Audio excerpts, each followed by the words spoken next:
예, 오늘 우선 양양자 의원님 출판 기념회에 와서 축하하는 의미로 이렇게 참석했는데 또 제3지대를 추진한다고 하시는 그런 지도자들이 많이 모여서 정무적인 해석이 많을 거로 보이는데 우선 어떤 이 자리를 빌어서 다른 논의가 있거나 이렇게 하진 않습니다. 그리고 지금 개혁신당의 창당 추진 위원장들은 사실 3인의 공동위원장이 있고 그래서 이분들의 의사 없이 제가 어떤 독단적으로 정무적인 행위를 할 수 있는 상황은 아닙니다. 그렇기 때문에 그 부분을 참고해가지고 보도해 주셨으면 하는 그런 생각이 있습니다. 예, 질문 있으면 받겠습니다.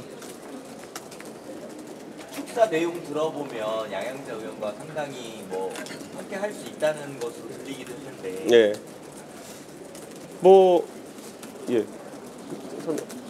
양양자 의원님 같은 경우에는 저도 사실 국회에서 과학기술인의 역할로 참여하신 의원들을 종종 봐왔지만은 누구보다도 여기에 진심이시고 그리고 추진력을 가지고 정책을 만들고 계신 분이다. 저는 이런 평가를 합니다.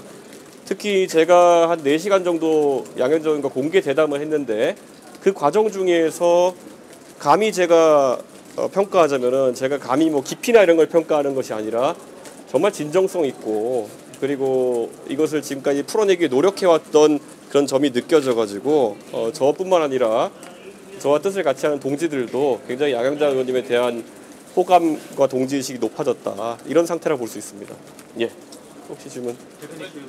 신당이 여러 신당 창당 작업들이 진행되고 있는데 예. 앞으로 뜻이 같은 당끼리 선거에서 연합을 하거나 하는 과정이 이루어진다면 한 타임라인상 어느 정도 시기에 그런 논의가 될까요? 저는 지금 특검법 제2결 전국 때문에 지금 국민의힘과 더불어민주당 모두 공천 절차를 늦추려고 하는 움직임이 있는 것을 알고 있습니다. 그런데 이 비정상적인 전국과 관계없이 저는 만약에 새로운 정치를 하고 싶은 사람들이라면은 늦지 않게 각자의 최대 공약수를 찾기 위해서 노력해야 될 것이다. 저는 이런 생각을 합니다. 그리고 아까 제가 말했던 것처럼 한국의 희망의 공약이나 아니면 정책 면에서도 저희가 검토를 많이 했습니다. 그런데 다소간의 이견은 있을지 모르겠으나 대체적으로 지향점에는 큰 차이가 없다는 인식을 몇 주 전부터 하고 있었습니다. 그리고 제가 파악하기로는 저희 개혁신당의 방향성에 맞춰서 한국의 희망도 일부 정책에 대한 관점을 충분히 조정할 수 있다는 입장인 것으로 알고 있습니다. 그렇기 때문에 저희는 이렇게 표현하겠습니다. 다른 세력과의 사이에 지금 한강 정도의 차이가 놓여 있다고 한다면 한국의 희망과의 사이에는 청계천 정도가 놓여 있다. 예, 이 정도의 이야기를 할 수 있을 것 같습니다. 예. 대표님 어제 이낙연 대표께서 양당 독점을 깨는데 누구라도 함께해야 한다 이렇게 말씀하셨는데 이건 어떻게? 저는 이낙연 총리님께서 하신 그런 어떤 문제의식에는 공감하고요. 그런데 그것의 방법론에 있어서 우리는 좀 더 구체적이어야 된다 이렇게 생각합니다. 아까 제가 말했던 것처럼 여의도 사투리와 뭔가 서초동 사투리의 대결처럼 비춰져서는 또 다른 여의도의 세력이 대안이 될 수는 없다는 것을 국민들이 알고 있기 때문에 조금 더 확장된 범위의 새로운 아젠다들이 들어와야 된다 이런 생각을 하고 저는 우선 개혁신당에서는 그렇기 때문에 앞으로 창당 과정 완료한 직후부터 조금 더 시민에 각박해가는 장외 행보를 가속화할 것이다 이렇게 이야기하고 저는 대한민국의 소위 지금 젊은 세대의 절반이 이공계라고 했을 때 그 절반의 목소리가 소외되어 있는 현실에 대해서도 우리가 강하게 문제의식을 가져야 된다 이렇게 생각하고 한국의 희망은 지금 그런 어떤 이공계 과학기술인 위주로 인재 영입을 활발하게 진행하는 것으로 알고 있습니다. 그렇기 때문에 그런 부분과도 저희가 긴밀하게 협조할 수 있도록 논의를 하려고 합니다. 네. 대표님 어제 이상민 의원이 원래 이제 탈당하고 나서 개혁신당에 합류할 수 있다는 좀 그런 가능성들도 많이 제기됐었는데 결국 국민의힘으로 왔잖아요. 그건 어떻게 보세요? 저는 이상민 의원은 어쨌든 5선 의원으로서 중진으로서의 고민이 또 여타 다른 제3세력 추진하는 사람들과 다른 부분이 있으셨을 거다 이렇게 이해합니다. 그리고 이상민 의원님과 제가 몇 번 대화를 나누면서 사실 정치개혁에 대한 그 이상민 의원님의 의지는 몇 번 확인했으나 그 방법론에 대해서는 어느 정도 이견이 있었던 것도 사실입니다. 그렇기 때문에 이상민 의원님이 가시는 길을 항상 존중하고 다만 어제 조홍천 의원님도 지적하셨듯이 그 길이 그러면 국민의힘에 합류해서 할 수 있는 길이냐에 대해서는 제가 전 대표로서 좀 위험한 선택이 아닌가라는 그런 말을 덧붙이겠습니다. 예. 대표님 좀 전에 장외행보 가속화할 거라고 말씀하셨는데 한동훈 비대위원장도 지금 계속 장외 여론전 하고 있거든요. 어떻게 평가하시나요? 저는 만약에 한동훈 위원장도 장외 행보를 가속화한다면은 이제는 아젠다가 나와야 되지 않을까 이런 생각을 합니다.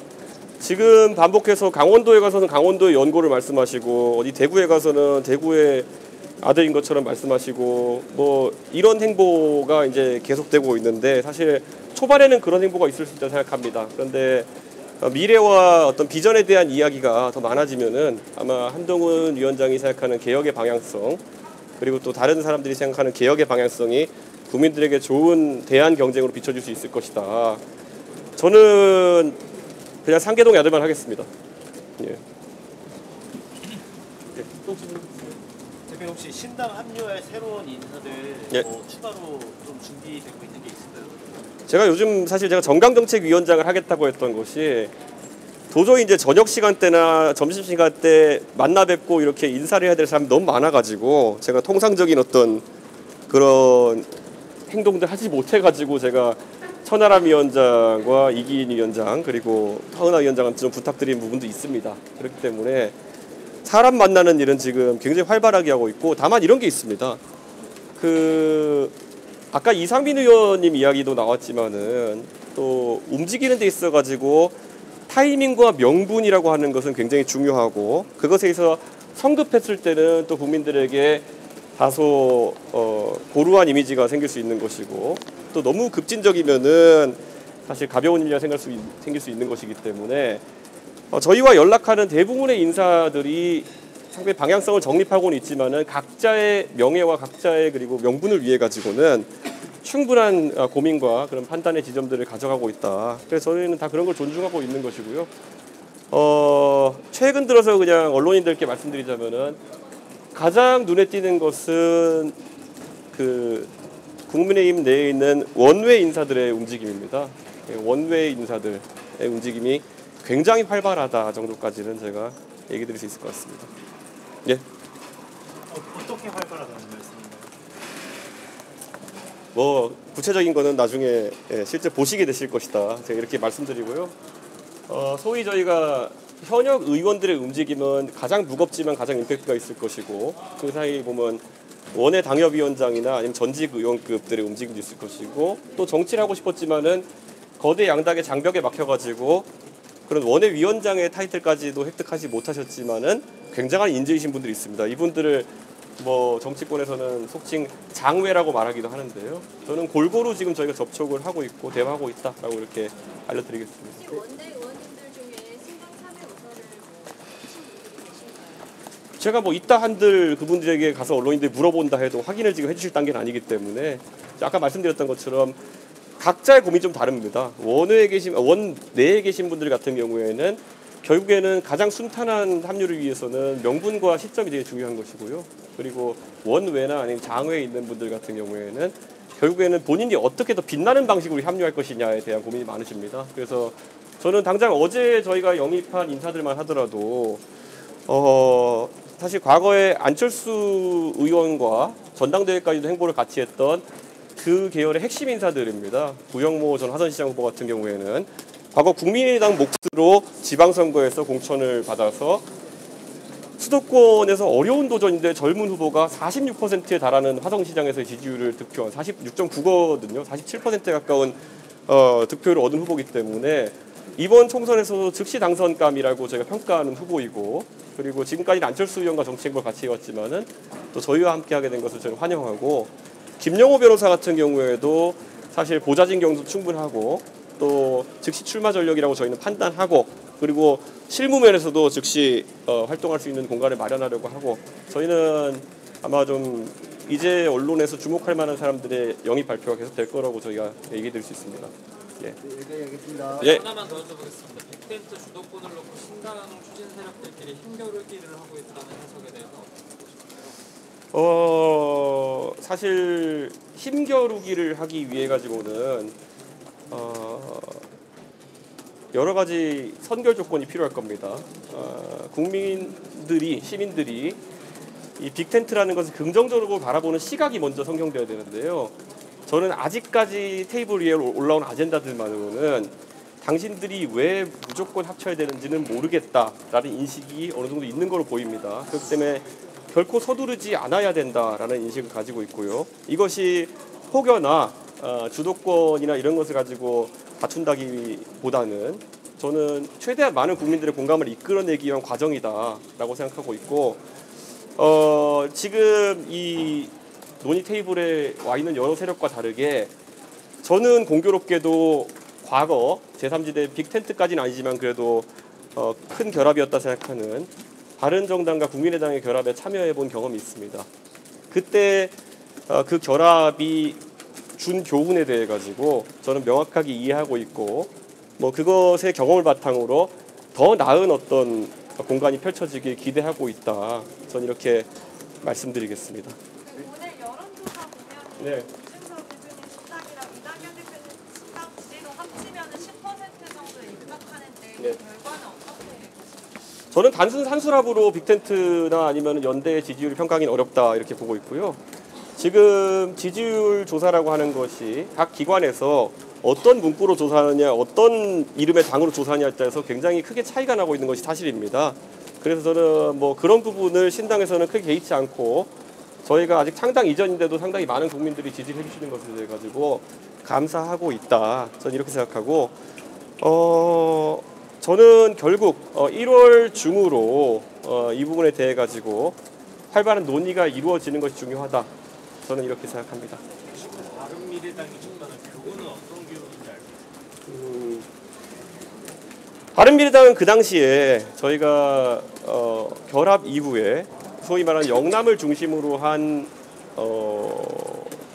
소위 바른정당 세력과 호남을 중심으로 한 국민의당 세력 간의 결합으로 해서 동서화합 모델이라는 것을 많이 강조하려고 했습니다. 그런데 또 그 당시에 대선주자급으로는 유승민과 안철수라는 굉장히 또 미래지향적인 대선주자들의 결합이었기 때문에 그런 기대도 존재했던 건 사실입니다. 그런데 두 지도자 간의 원활한 대화가 이루어지지 않다 보니까 오히려 그런 지역 간의 결합만 많이 인식되게 되고, 그래서 어쩌면은 DJP 모델 정도의 모델보다도 좀 약한 모델로 결합이 되었기 때문에 시너지가 충분히 나지 않았다, 그런 생각을 합니다. 그렇기 때문에 저는 오늘 양양자 의원님에 대한 기대를 드러내면서 이것이 다시는 제 생각엔 뭐 지역 간 결합이나 이런 것들도 어디까지나 여의도 사투리의 일부분이라 생각합니다. 그렇기 때문에 그것을 뛰어넘는 우리만의 언어가 나오는 것이 중요하다. 저는 그런 생각을 가지고 바라보고 있습니다. 네, 여기까지 하겠습니다. 현역 의원 참여가 많아야 3번을 받는데 네. 어느 정도 아마 그건 자신 있습니다. 뭐 3번 문제에 대해 가지고는 자신 있다는 말씀을 드리고요. 아까 말했던 것처럼 뭐 이상민 의원님의 사례도 있듯이 너무 성급한, 너무 빠른 움직임도 제 생각에는 국민들의 지지를 받지 못할 수도 있고 또 행보에 제약이 올 수도 있는 것이기 때문에 저는 다 지금 대상으로 거론되는 분들이 사실 저와는 개인적으로 10년 넘는 인연을 가지신 분들도 있습니다. 그렇기 때문에 저희의 정치적 유불리에 따라 가지고 그분들의 정치적인 자산을 절대 잠식해서는 안 된다, 이런 원칙을 가지고 임하고 있습니다. 예. 대표님 저 하나만 더 네. 여쭤보고 싶은데요. 이낙연 신당이랑 이준석 신당이 어떻게 보면 추구하는 가치가 다 다르잖아요. 네. 근데도 계속 이렇게 연대 가능성이 나오는 거에 대해서 좀 몸집 불리기 아니냐, 뭐 그런 얘기 나오는 거. 저도 그래서 그런 논의가 좀 성급하다는 측면은 인식하고 있고요. 다만 그만큼 또 국민들의 기대치가 있기 때문에 그런 것들이 언론에 소비되고 또 언론인들께서 질문 주시는 것이 아닌가, 이런 생각하고, 아까 말했듯이 최대한의 시너지를 내기 위한 결합이 무엇이냐에 대해서는 저는 결코 바른미래당의 사례는 반복하지 않겠다, 저는 그렇게 생각합니다. 예, 감사합니다.